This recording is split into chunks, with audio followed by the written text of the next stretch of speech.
Okay, cool, man. That'll work. Well, look, man. Look, I appreciate you, man. I know that we wanted to get on real quick, man, because I wanted to get the commonly asked questions from players and parents, man, and see if you can Okay. get the answers, man, to them. Yeah. So I ain't got to keep doing it, right? I'm with you. Yes, sir, for sure. You know what I mean? For sure. So look, man. So tell us about yourself, man. Tell us who you are, where you're from, something we don't know, all the good stuff. Got you. So I'm Coach Bradford, man. I'm here at Wayland Baptist University. Going into my fifth year. Okay. I'm a D-line coach here, as well as the video coordinator. Man, I'm from Huntsville, Texas, man. So I'm about 45 minutes north of Houston. So, you know, some people may know where it says something. Though a lot of people know it because either Sam Houston or the prisons, man. But that's where I grew up. So I'm from Huntsville, Texas, man. But like I said, I'm out here at Plainview, coaching at Wayland right now. Gotcha. Well, I got to ask you this, man, since you said you're from Huntsville. So, so who was your favorite college growing up? Man, I was an LSU fan. Yeah, I knew. And I knew there was something wrong with you, dog. Yeah, I knew there was something wrong with you. We got on, man. So you ain't say my Aggies, man. So you know, I don't know, man. We might got to end this call fast, big dog.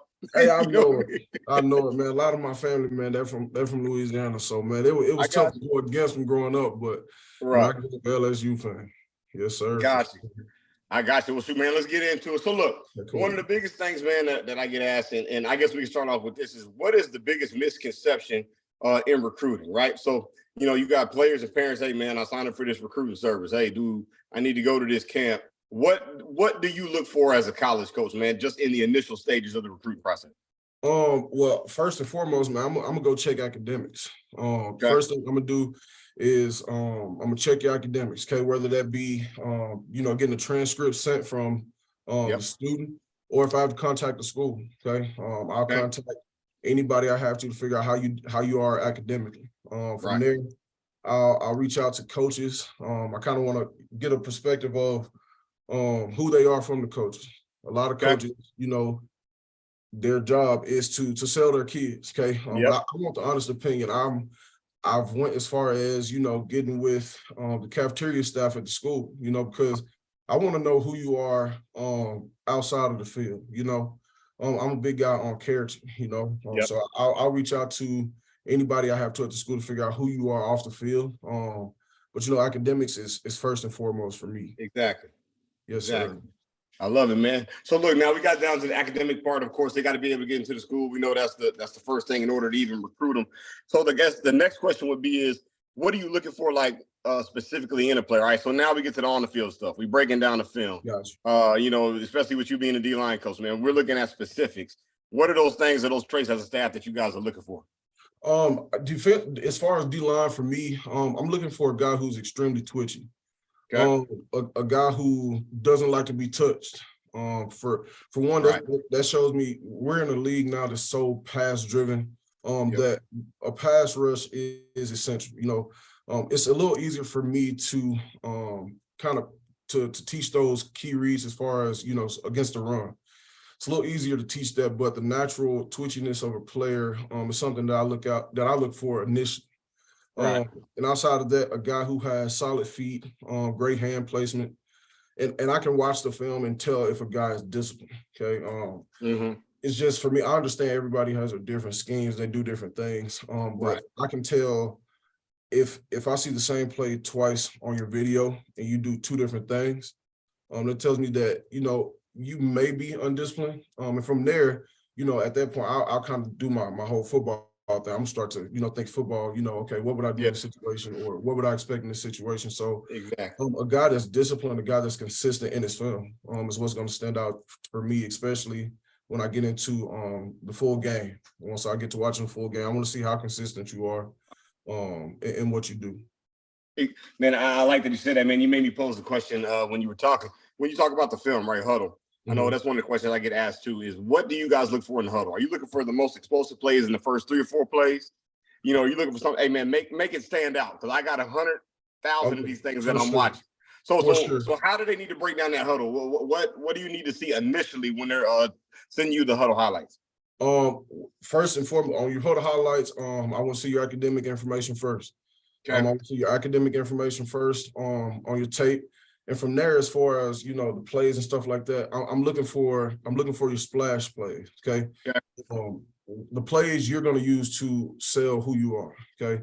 So in that, I want to see, you know, those big plays that you make. And after that, man, I'll be honest with you. I get about 30 seconds into one and I got to go to the next. There's just a of the recruiting process. So in that 30 minutes, I want to be able to see your splash plays. And then from there, I want to see the plays that, you know, you may make, but not necessarily get a statistic for it.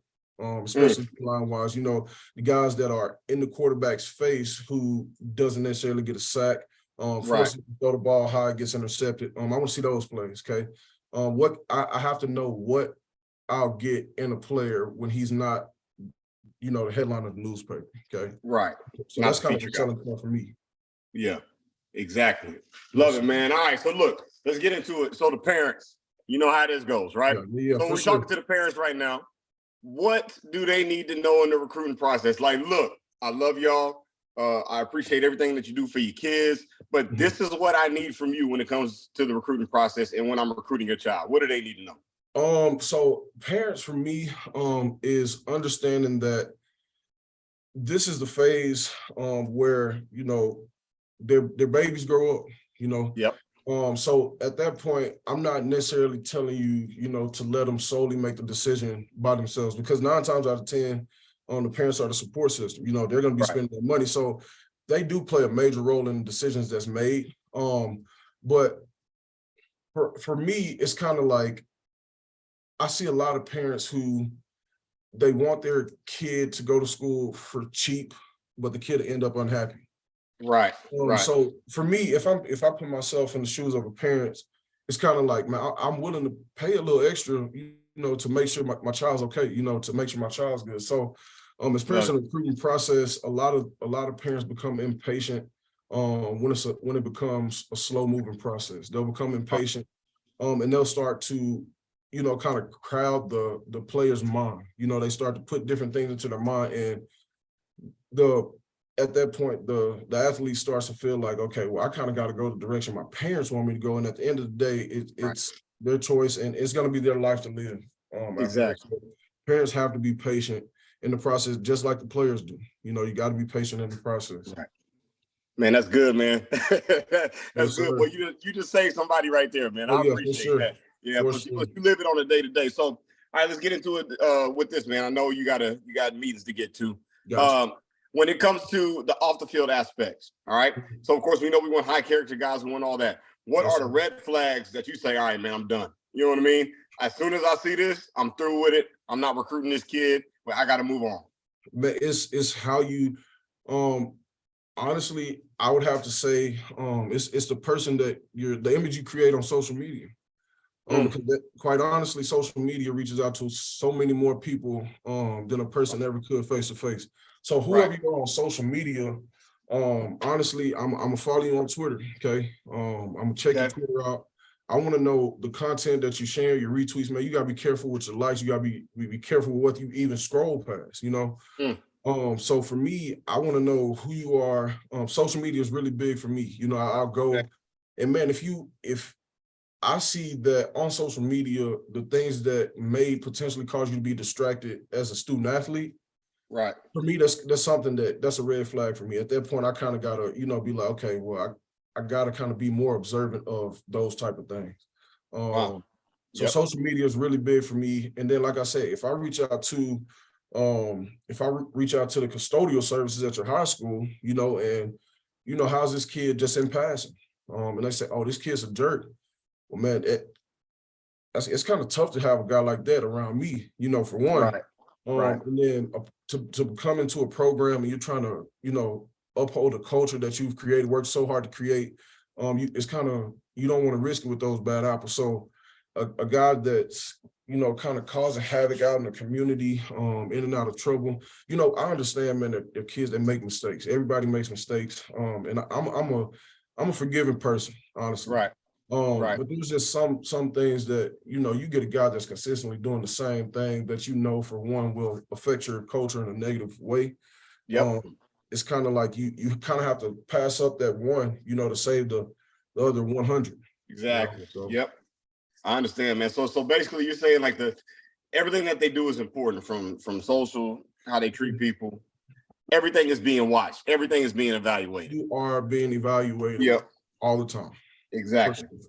Yes, sir. Love it, man. Love it. Look, I only got a couple more questions and then we can get up out of here. So look, football camps. Football camps, that's the major question, man. Yes. How important are football camps? One, and then what type of football camp do you need to go to? Okay, I got you. That makes sense what I'm asking? I got you. Yeah, let's do it. So camps are important for the sake of, getting your name out. Yeah. So I tell guys, if you're gonna go to a camp, go to a camp that you've done your research on, and you saw the success that they've had with guys out of the camp. For one, because everybody's not pure-hearted and everybody's not genuine. Some people they're going to put on a camp to, just for the dollar. They're going to put on just for the money and honestly care less about the kids. So at that point, I encourage guys, okay, if you're going to be a part of a camp, go do your research, okay? Do your research on who's giving the camp, okay? In the past 5 years, the guys that have gone to this camp and been successful. Do your research there. And then after that, the style of camp kind of depends on the athlete. Me being a D-line coach, I'm not going to go to a camp that's, combine style, because honestly, as a D-line coach, I don't care how fast you run your 40. Right. Exactly. Doesn't necessarily relate to the in-game situations for me. Okay. Yeah. Now, if you get into a camp that's like that, I'm gonna check certain aspects as far as like your pro agility. I'm big on pro agility, transformation type stuff. So I pay attention to that type of stuff. But as far as my guys, specifically, man, camps that, where you get to showcase your talent. Okay. I encourage them to go to camps and do multiple positions. If you're a D lineman, man, try every position on D line if they allow you. Exactly. For one, because at that point, as a recruiter, I can go in, okay, this kid went to this camp. How did they show? Okay, you may have played defensive tackle your entire high school career, but at this level, okay, you may not have the body for it, the build for it. Yeah. So you may translate a little bit more into a defensive end. So if I see that twitchiness, great hand placement, the hoop band and all that type of stuff that they do at the different camps, that type of stuff sticks out to me. So I encourage guys, man, go to a camp to where you can be multiple, you can try different things. Because at the end of the day, going to that camp, that's your selling point. I went to this camp. Here's what I got. That's what the camp tells me as a player. I'm at this camp and this is what I can do. So that's one of the big deals for me as far as camps. And so when you say camps, are you more specifically talking about college run camps or more of the independent type scene? Like you got the mega camps now, you got the different camps where the collaborative schools all meet in one place. Is that more important for the guys to be at, or is it still okay to do more of the independent scene, man, more of like the sports media type camps? Which one is more important? I think you just kind of got to know your personnel. If you're going into this mega camp that's driven by, athletes, the 5-star athletes, and you're not quite to the caliber, it's kind of at that point you're there, but you're not being able to show what you got. So you kind of got to get a feel for it. I do like the independent camps. For me, it shows as a kid going into a camp like that, it's a little easier to get a one-on-one feel with that kid, because I can kind of take time to zone in on this one particular kid, and I don't have to worry about, missing these other 300, 400 kids. Right. So the smaller camps stick out to me a little bit more for the simple fact of I can zone in and I can watch for the things that I'm specifically looking for. Whereas at a bigger camp, it may be one thing that this guy does, and this other guy does something that attracts my eye, but I've missed so much just because there's so many kids that I'm just, I'm bouncing around just, and I can never get a feel for a kid. Gotcha. At that point. Gotcha. And that makes sense, man. So so basically saying, look, if there's a mass number of kids, you may be left out. Yes, it depends on the caliber athlete that you are, man. You don't want to go into a camp that you ain't gonna get no love. Right. There's no point of going into the super big camp knowing that this camp style isn't for me. That Exactly. this isn't my level of play. Right. At that point, Right. you're selling yourself. Exactly. You're Love it. kind of not giving yourself the opportunity to showcase what you can do. Right. Love it, man. Makes sense. Makes Yes, sense. All right. So here's my last question. And gotcha. here's the burning question that we got, man. The transfer portal. How does it affect you? How's it affecting coaches on all levels? What are you guys looking for? How does it affect your recruiting, man? Are you guys moving away from the high school kids? So What does that look like? we are not. We're in AI. So Right. the transfer portal doesn't necessarily affect us as much as a lot of people may think. Okay. It actually helps us, quite honestly. For the Okay. simple fact of, honestly, the transfer portal is killing the high school kids. I think it's nationally, we know now that the transfer portal is a high school killer. Yep. Because now with that, I can go out and get a kid who's been doing it for a year or two out the transfer portal, and I don't have to necessarily have to worry about growing a kid.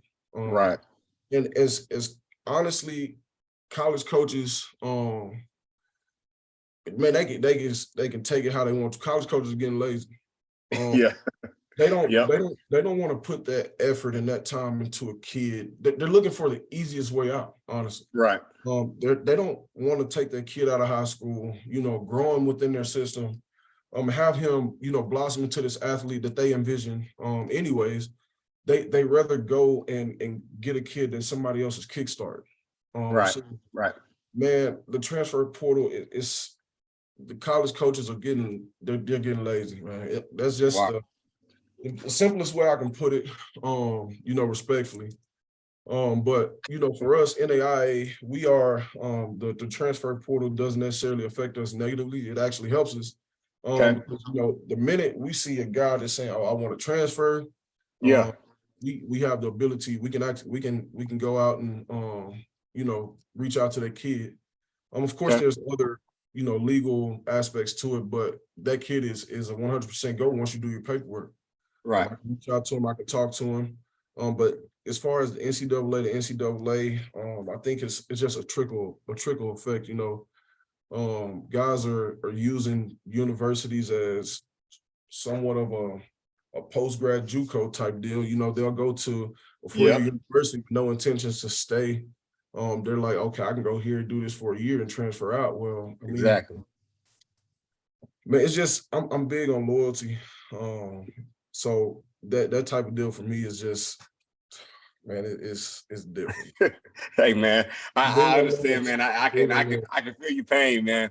You know what Yes, I sir. mean? You're trying to build a program and you're looking for a certain type of kid, and I get it. Yes, You know what I sir. mean? And it's good that these guys will be able to hear that because they're hearing it direct from a coach's mouth. Like, look, man, Yes, this is sir. what we're looking for. You know what I Yeah, mean? for sure. For And sure. all that. So I guess the only thing I would add on to that is, all right. So for the current high school kids that may be getting overlooked, that the transfer portal may be taking away their potential scholarship offer. What would you tell them if you had any departing words where you're like, look, man, do this and just hold on to this? What would you tell them? Man, get your name out there, okay? Regardless of, how much a lot of guys get overlooked, and we understand that. Yeah. But a kid that never tries is guaranteed to get overlooked. Okay. So man, I know us specifically here at Wayland, man, we've tried to make it as simple as possible, man. We'll send out that link and all you gotta do is put the information in, it'll go straight to the spreadsheet.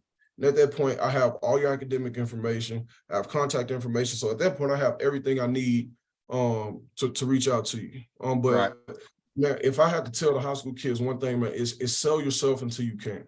Okay. Right. Sell yourself after graduation date, man. If school starts August 15th, August 14th, I ain't got nowhere to go. I'm still trying. I don't Right. care. Right. At Right. that point, I don't care if I got to pull up on somebody's campus. Hey, coach, I know you don't know me, but I'm here and I just want to shop. So Right. sell yourself, and also, man, academics. Because the one thing for me, as far as if I'm going to offer a kid a scholarship, one of the hardest things for me to do is offer that athletic scholarship to a kid that has academic issues. Because again, I'm big on loyalty and I'm big on getting guys that Right. plan to stay all 4 years. But it's hard to put a dollar amount, on a kid who struggles academically for the simple fact of you put all this money on the kid, they come that fall semester, and then that spring they have to leave because of Yeah. academics. Right. So I have to have a guy that's academically proven to at least be able to sustain themselves, you know, and you know, kind of keep afloat in college. So Okay. man, academics is first and foremost always Right. for me, but it's I feel like a lot of high school kids don't understand the importance of the academic side of it in high school. They're thinking, man, it's high school. You know, I'm ready to get out of here. You Right. know, I've been there, man. Trust me. You get out here, you look back. Yep. Hey, I man. should have did this in high school, man. It would have been Boy, my if you year could if I just, would have did man, that if you in could high be school. around these kids, man, I got to get you out to one of the practices, man. Like, I'm Hey, telling you. tell them, man. Yes, You know what sir, I for mean? sure. Well, look, man, I appreciate it, man. Just to summarize, you know, academics and get out there as much as possible. Camps, man, you know, put yourself out there, kind of like what we're doing with our national team. Because I know we talk back and forth about that, Yes, sir. man. For sure. And, you know, look forward to having you out scouting some of our guys for that too. But, man, I appreciate you, man, taking the time to do it, man. I know you didn't have to, but I appreciate you, man, and shedding some light on that. Where can the kids find you, man? Where can they contact you? Oh, man, I'm on Twitter. I'm on Twitter at capital WBU _ Bradford. That's that you can find me on Twitter, man. I'm always on Twitter. That's where I do at least I say 92% of my recruiting. So on Twitter. So I'm always on Twitter. So man, give me a follow, man. Contact me, man. I'm willing to, you know, I got to give guys a chance. I feel like that's my calling is to be out here and, you know, give guys chances who may not have one, you know. So man, you get me on Twitter, my link to the link tree is in my bio. Hit that deal, fill out the recruiting form by position. And every single position coach gets that information as soon as you submit that deal. So man, my guys that's out there that have Twitter, jump on that link tree, fill it out, man. We'll have the information and see if we can't get something done for them. All right, man. I appreciate it, man. Appreciate you. I know you got to run and get to these meetings, man. Yes, I'm going to sir. catch up with you later on. But appreciate you, man. Thank you for all the info. For sure, man. Thank you for everything you do. All right, man. Appreciate it. Talk to you soon. Talk to you.